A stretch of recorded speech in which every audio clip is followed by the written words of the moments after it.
台中真闹热的一中上宽真欠停车位，所以台中市府就甲台中一中来协调，由市政府出钱协助台中一中甲运动场下面老旧的校舍改建做地下停车场。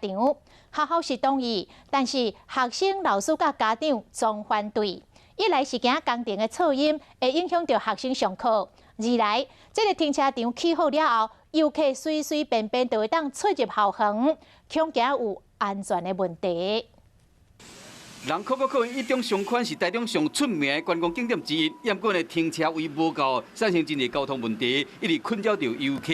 台中市政府去向着上宽中的台中一中甲校方协调，补助经费改建旧校舍，不过校方爱交通局伫运动场下骹起停车场，和人客方便停车。游客会比较多啊，你只要周边停车位越多的话，来这边消费的人会更好。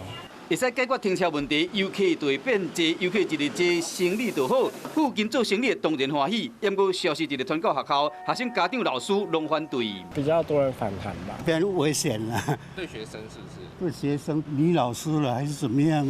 因为停车场是对外开放，游客会使凊彩出入校园，可能有安全问题。不过校方赶紧讲，出入口袂设伫学校。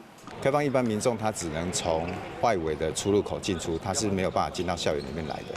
另外，有家长认为讲工程的带来噪音会影响学生的学习。学校讲目前计划起较悬的围篱，缩短工期，避免影响到学校的师生。